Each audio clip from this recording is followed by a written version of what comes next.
Baik, terima kasih pemirsa, Anda masih bersama kami, Damai Nusaku, dan kita akan lanjutkan lagi untuk menjawab pertanyaan selanjutnya akan disampaikan oleh Bapak Agus. Silakan. Bismillahirrahmanirrahim. Assalamualaikum warahmatullahi wabarakatuh.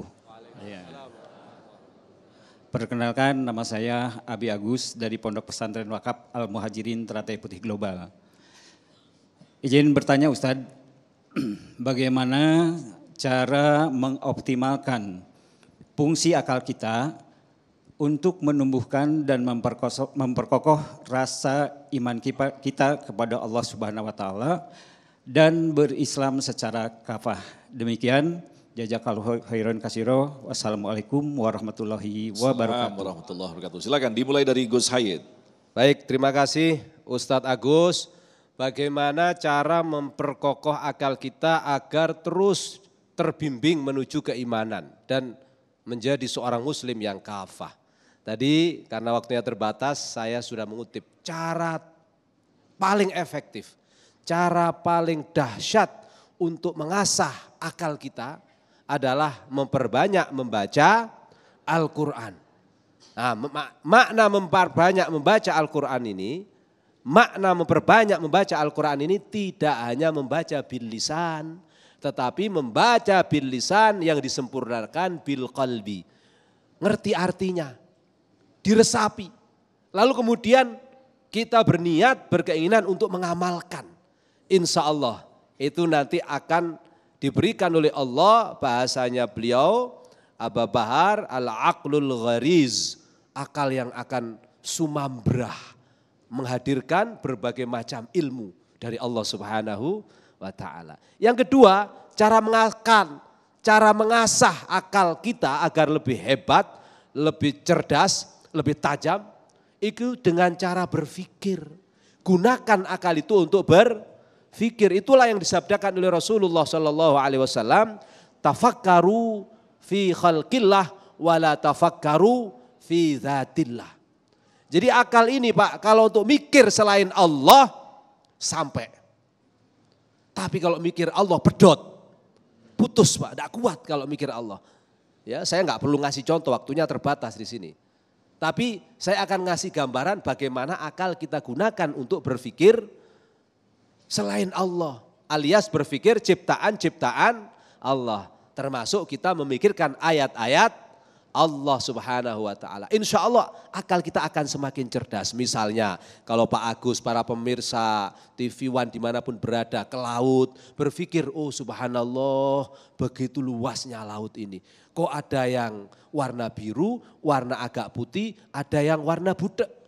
Apa sebabnya? Akhirnya berpikir, baca. Dapat keterangan, oh tahu ternyata yang warna biru dalam sekali. Yang agak putih agak dalam, yang budak oh itu di pinggir, di pantai. Ya begitu, ke gunung lihat Masya Allah. Indah sekali gunung ini. Kalau dari jauh kelihatannya luar biasa mulus. Tapi setelah saya dekati bolong-bolong. Nah biasanya ibu-ibu begitu, dari jauh kelihatan mulus. Didekati, oh dempulannya banyak misalnya. Ini contoh yang bukan di sini ibu-ibu yang ada. di sini, tapi ada di sini, di sana adanya. Kampung tetangga. Nah, pakai akal. Itulah kenapa Allah Subhanahu wa Ta'ala merangsang kita untuk terus-menerus menggunakan akal kita. Orang-orang yang menggunakan akal disebut oleh Al-Qur'an sebagai ulul albab. Ya. Dan Allah meminta setiap ciptaannya untuk difikirkan.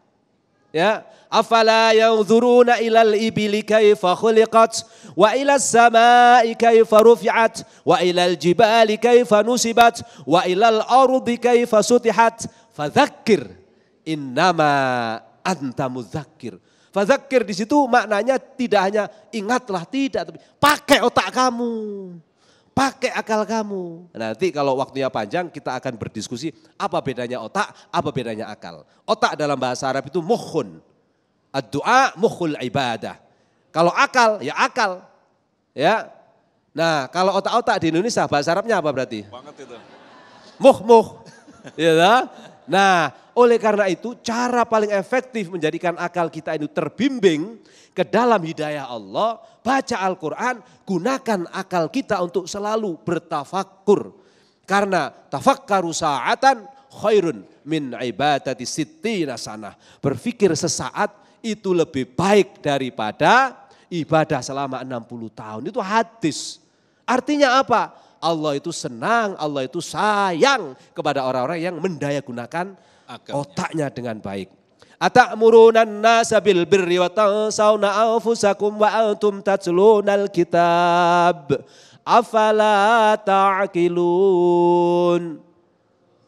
Allah yang perintah. Apakah kamu akan nyuruh orang-orang ayo terus kamu kerjakan perintah Allah, kamu jauhi larangannya, kamu baca Al-Quran, kamu dalami Al-Quran, tapi kamu tidak mengamalkan. Kamu pakai otak apa? Kata Allah. Kalau kita hanya perintah, tapi kita nggak jalanin, Allah itu nyindir. Kamu pakai otak apa?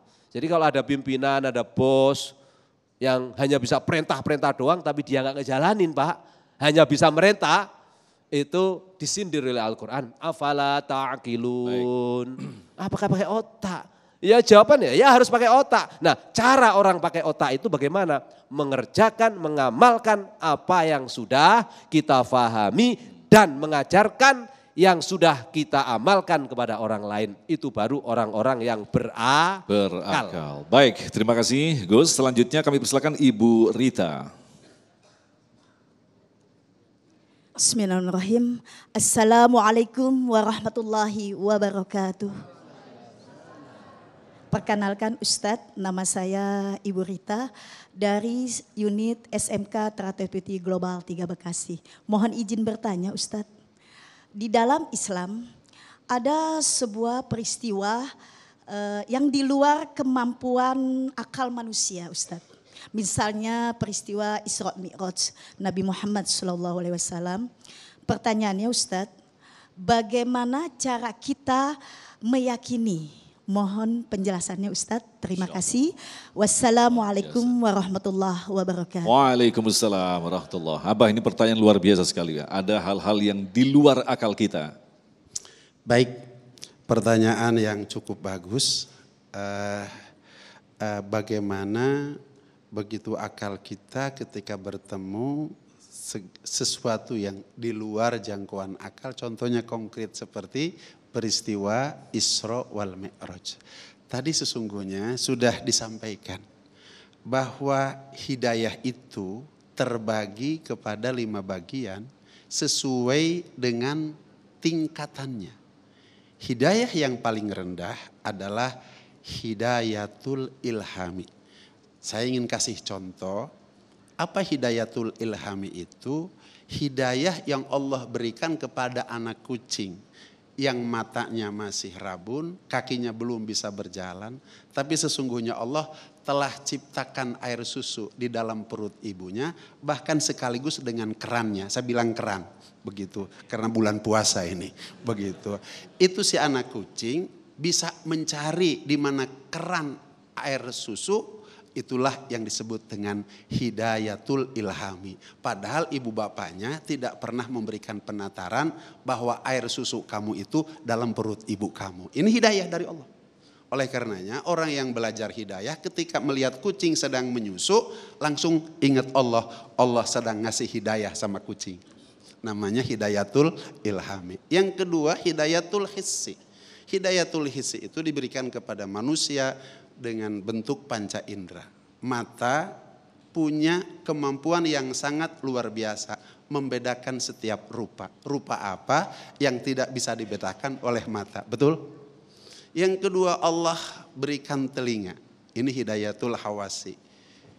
Dengan telinga kita dapat membedakan suara. Suara apa yang tidak bisa dibedakan oleh telinga. Betul?